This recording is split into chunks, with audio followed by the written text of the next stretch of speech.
Hey guys, just before we get to today's clip, just a quick reminder for all Serie A fans in the UK and Ireland, you can now stream every single match live on OneFootball. No matter which team you're backing, OneFootball's got you covered. You can watch via the OneFootball app on your phone or connected TVs from Apple TV, Google TV, Samsung, LG, and Fire TV, or on the website tv.onefootball. And what's even better is that you can choose how you watch it. You can grab a team or a season pass to watch all the matches until the end of the season, or just the ones from your favourite club. There's also a match day pass for £9.99 to watch all the weekend's games, or a single match on pay-per-view for £4.99. And yeah, if you missed a live game, you'll still get access to all the match highlights too. So if Serie A is your thing, OneFootball is where it's at. We'll have a link in the description of the episode for you to buy your preferred stream.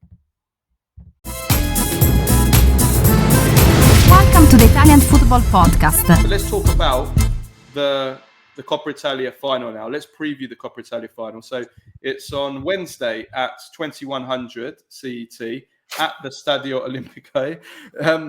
So the team news is that Milan, Tomori got injured against Bologna, but I think the belief is he should recover for the final. If he doesn't, then Kyle Walker will come in. Quite interesting, actually, that Kyle Walker can't get in the team now. He's a backup, which is I guess a bit damning for his career as well, that he can't even get into the Milan team. Milan team that had such a bad season, he hasn't been able to get into that team. But anyway, and I'm not surprised at that at all. Like I didn't expect him to be just walk into Milan's team. I think.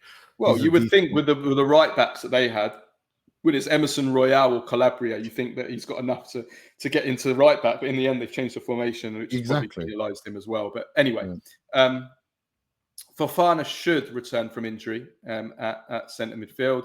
And then really the only kind of ballottaggio is between Jovic and Jimenez. And Jimenez has started to really hit form now and scored two excellent finishes against Bologna. So surely you would start Jimenez, wouldn't you? When you think, would you start Jimenez after score? You have to start him, don't you? Look, he's the big money signing. He's the one that they want to get going, and they need to get him going. And for him to he's in good form, coming off scoring, you have to exactly. That's what I mean. So you have to do it. And look at Jovic. I think they should keep him, but he should always be a reserve. But Jimenez is the big money signing. He's the marquee guy. He's the main guy who's supposed to do it. And if he scores and Pulisic scores, and they can get Leao in there as well, then they have their top three, their fantastic three up front, all scoring. And I think they should build around them and try to get them as much game time as possible, regardless of who's the coach next season. Because those are the three big stars that they have, the three attacking threat that they have, with Theo, of course, as well. But up front, it's those three, and they need to get them playing together as much as possible. Yeah. No, absolutely. So probable team for Milan, we're looking 3-4-3. Magnon, then the back three, Tomori, Gabbia, Pavlovic. If Tomori doesn't make it, it'll be Kyle Walker.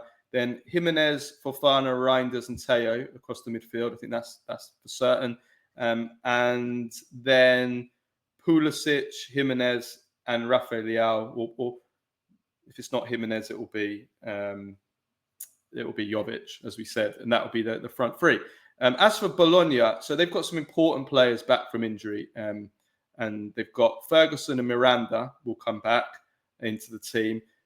Odegaard and Ndoye are kind of touch and go whether they'll make it. So probably you're thinking if you risk one, you risk only one, not both. Pobega and Cambiaghi will come in if they don't make it. And then it looks like Castro will come back into the team to replace Dalinga, who's a player that's really struggled this season, to be honest with you. So Bologna 4-2-3-1. We're looking at Skorupski, De Silvestri, Bukema, Lukumi, and Miranda. And then the midfield, we're looking at Freuler and Ferguson holding, then Orsolini, Odegaard, Cambiaghi, and then Castro in attack. So that's what we're looking for Bologna. You're pretty confident, aren't you, that Milan are going to win this? You're pretty strong on Milan, aren't you? Yeah, I am. I am very strong on Milan winning this because I don't want to. I feel bad saying this for Bologna, but again, with Vincenzo Italiano, it seems we have a saying in Swedish: "Up like the sun, down like a pancake," and it's like that's how it's been this season. It's been woof, and it was so good when it was at its best, but when it comes to the end result, it just crashes down. He's got nothing to show for it. They're out of the Champions League, I think we can safely say. And they're in another final, and they look. Yes, Orsolini has been fantastic this season, but it's come apart a little bit. I don't feel that it's the Bologna we saw a couple of weeks ago when they were on that fantastic form and they beat Inter and they were pushing on. They've run out of steam, and that seems to happen quite a bit with Italiano. At Fiorentina, we saw it, and now we see it at Bologna. Having said that, of course, it's a huge overachievement for them to even be in this position. But again, constructing a big career, he's not.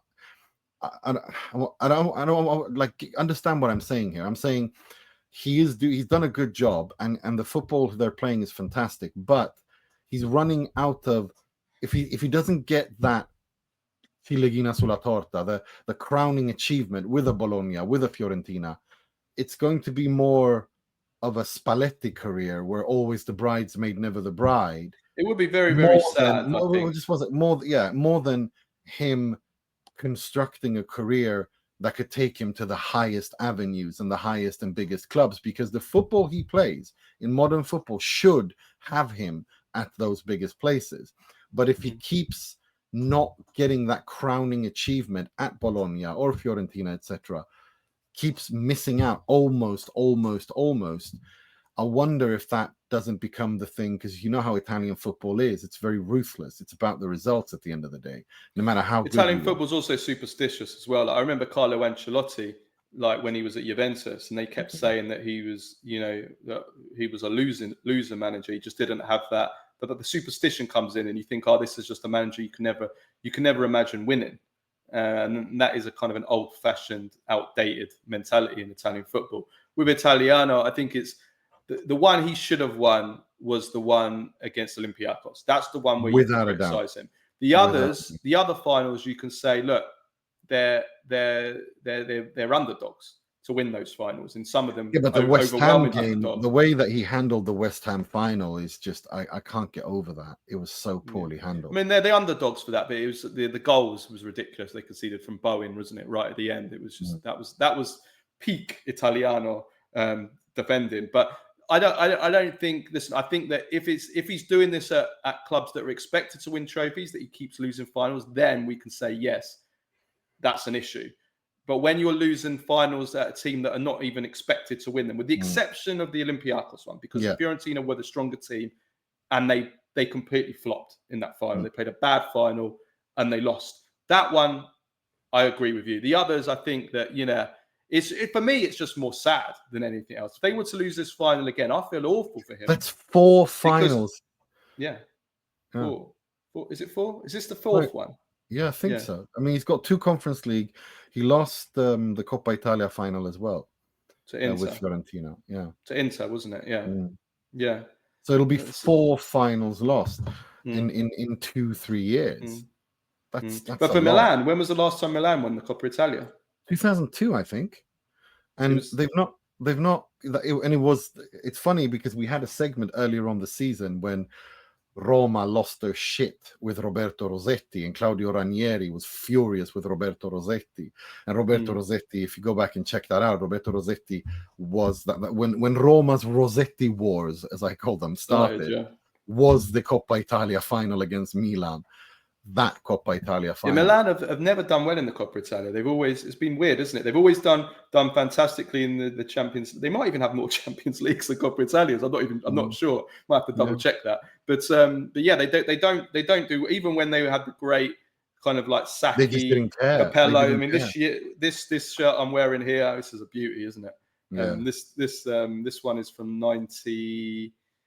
I think this is 94. I think this was the year they beat Barcelona in the Champions League final. I think this one. Even then, back then, Milan were always struggling in the Coppa Italia. They didn't care. They did not care. And no, it's interesting. But like to move it on to Milan, I do think that this is looking at the Theo Leao Mignon project. They have, they will have won the they've won the Supercoppa, they've won the Scudetto. If they win the Coppa Italia, it kind of brings everything full circle. They will have won everything in Italy. And the question then is, where do you go from here with Theo Mignon Leao? Do they, because once you've won everything in a country, okay, you can continue winning it. But the question is, you want to win new, bigger and better things. And I just don't know if Milan can win them the Champions League. So I think you need to make a decision on what you do with those guys. Do you need to change them? Do you need to, to tie back to the Conceicao thing as well? Do you continue with him and then kind of sell them the project that actually, no, it's working with you guys, want to build and build a core with you guys over the next 4 or 5 years where we win more Scudetti, want to win number 20. Because that's also a big thing for them. It's the second star for Milan. Inter had it first, just like Inter won the first star first, but Milan still need to win that second star to join them. That'll be a crowning achievement. But the Coppa Italia win, if they win it this week, will kind of be like it's like a full circle kind of moment, and it also mitigates a lot of horrors. This, at the end of the year, history books will say Milan won 2 trophies. They beat Inter along the way to winning those trophies. And okay, it wasn't great in the season, but they still came out on top with 2 trophies. They still ended up in Europe, going to play in the Europa League, in a tournament that they've never won, and that's the one they're missing. So, there's mitigating factors. It's not a good season overall, but it's not a disastrous season, if you know what I mean. It's not a flop, banter flop, like kind of thing. Do you know what I mean? It's their first final since 2002, 2003. Not first final, first. It would be their first win. Yeah, the Rossetti final, the Roberto Rossetti against final. Roma. And then before that, the last time they won before that was 1977. Yeah. So they've won 5. They've won 5, so they have won more Champions League trophies than they have Coppa Italia. They don't care about that trophy, but I think it's one of those things where they win it. I mean, Maldini won it once, like he just has one, and that's the 2002, 2003. Yeah, when he was old. So it's interesting because I do think that we're going to see a Milan that really go for this. They want to end the season on a high. Conceicao will go for it. Definitely. Yeah, for sure, because he's a trophy hoarder.